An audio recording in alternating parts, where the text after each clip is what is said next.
নীল ষষ্ঠীর আগের দিন নিরামিষ খেতে হয়, তাই ভাবছি কি বানাবো। মাথায় এলো টমেটো, আলু, মটরশুঁটি দিয়ে পনির বানাই।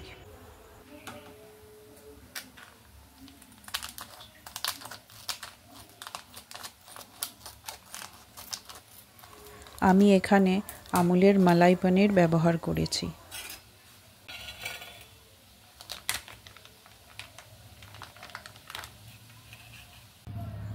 প্রথমে পনিরটাকে ছোট ছোট কিউবের আকারে কেটে নিলাম। এই রেসিপিটা কিন্তু মটর পনিরের মতো নয়, এটা আমার মায়ের কাছে শেখা রান্না। মায়ের হাতের রান্না অসাধারণ ছিল। এবারে তোমরা সবাই বলবে আমার মায়ের হাতের রান্নাও খুব ভালো। আরে জানি বাবা, জানি প্রত্যেক মেয়েদেরই মায়ের হাতের রান্না খেতে খুব ভালো লাগে। তা এবার পনির কাটা হয়ে গেল। এখানে আগে থেকেই টমেটো, আলু কেটে রেখেছি, সাথে কাঁচা লঙ্কা আর আদাও কুড়িয়ে রেখেছি। এবারে একটা টিপস দিতে চাই। ভুজিয়া, চানাচুরের প্যাকেট যেগুলো আনা হয় সেগুলো আমি যত্ন করে রেখে দিই। শীতকালে তো প্রচুর মটরশুঁটি পাওয়া যায়, সেই মটরশুঁটিগুলো ছাড়িয়ে আমি এই প্যাকেটের মধ্যে রেখে দিই। সেই প্যাকেটে ভরে একদম ভালো করে এইভাবে বন্ধ করে আমি ডিপ ফ্রিজে রেখে দিই, যাতে পরে সেটাকে আমি ইউজ করতে পারি। শীতকাল চলে গেলেও এই মটরশুঁটিগুলো মোটামুটি 4-5 মাস আমি রান্নায় ব্যবহার করি। দেখো এখনো কি সুন্দর মটরশুঁটিগুলো একদম ফ্রেশ আছে। আওয়াজে মনে হচ্ছে শক্ত আছে, কিন্তু কিছুক্ষণ জল দিয়ে ভিজিয়ে রাখলেই এগুলো সব নরম হয়ে যায়।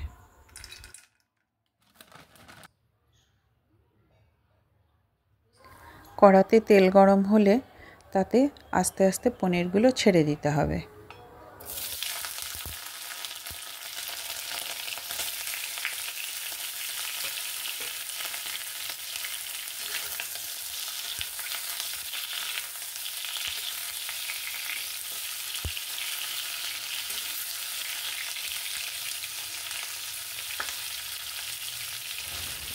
পনিরগুলো হালকা হালকা করে নেড়ে ভাজতে হবে।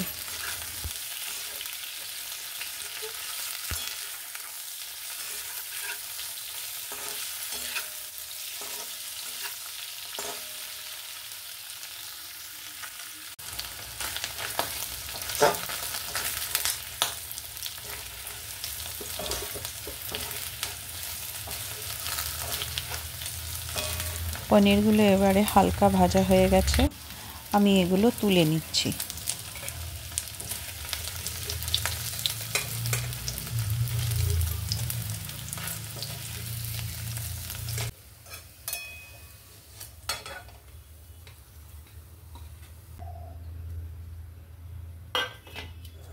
তেলে 2টো তেজপাতা দিয়ে দিলাম, একটা শুকনো লঙ্কা বোটা ছাড়িয়ে নিয়ে নিয়েছি।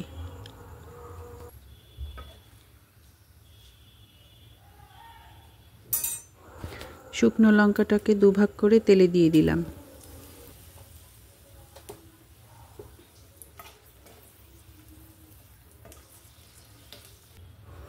একটু নাড়িয়ে চাড়িয়ে এবারে জিরে ফোড়ন দেব।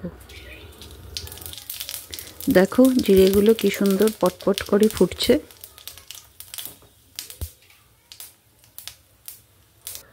জিরেগুলো ফুটে গেলেই তাতে আলুগুলো দিয়ে দিতে হবে।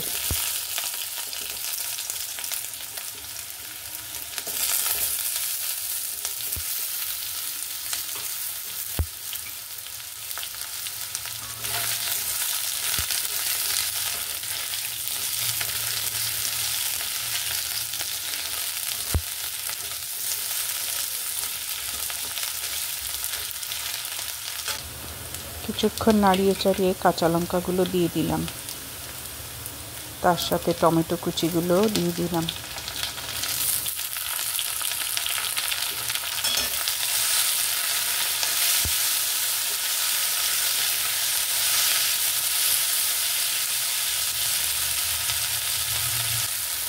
এবারে টমেটো আর আলুগুলো হালকা ভাজা হতেই নুন দিয়ে দিলাম।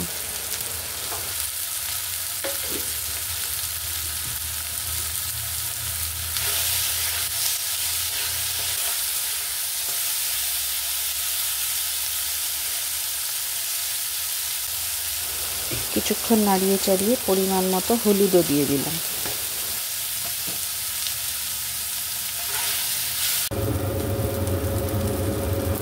এবারে মটরশুঁটিগুলো দিয়ে দেব।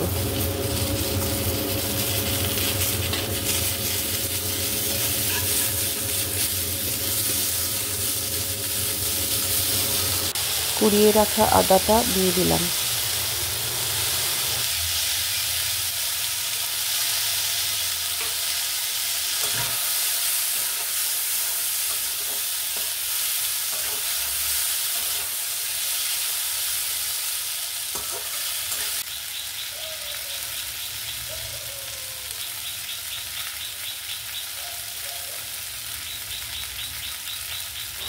এবারে জিরে গুঁড়ো আর একটু ধনে গুঁড়ো আর সাথে অল্প জল মিশিয়ে মশলাটাকে ভালো করে কষিয়ে নিতে হবে। তবে জিরে গুঁড়োর পরিমাণটা ধনে গুঁড়োর থেকে বেশি হতে হবে।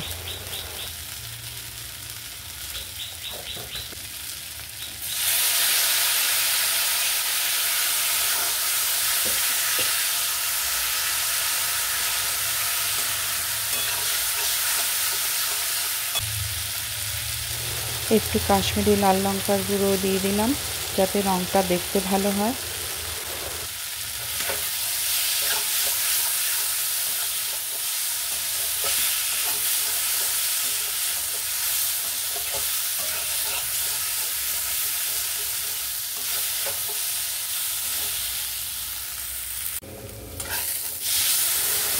এবারে পরিমাণ মতো জল দিয়ে দিলাম।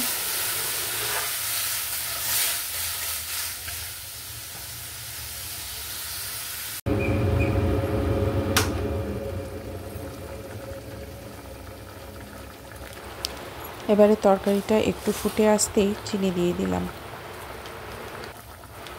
চিনিটা অল্প দিতে হবে যাতে তরকারিতে হালকা মিষ্টি ভাব আসে। এরপর আঁচ কমিয়ে ঢাকা দিয়ে কিছুক্ষণ ফুটতে দিলাম।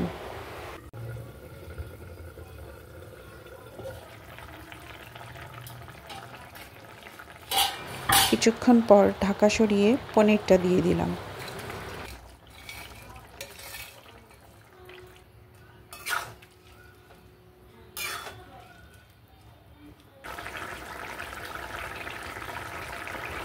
এরপর একটু দেখে নিলাম আলুটা সেদ্ধ হলো কিনা, পনিরটায় তেল মশলা ঢুকলো কিনা।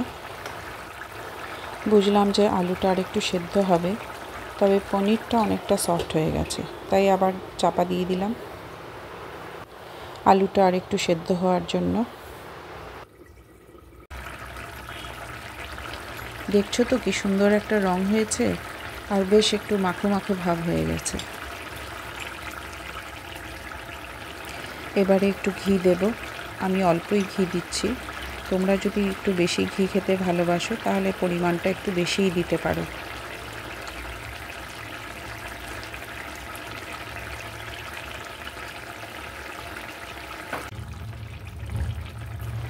সবার শেষে একটু গরম মশলা দিয়ে নাড়িয়ে চাড়িয়ে নামিয়ে নিতে হবে।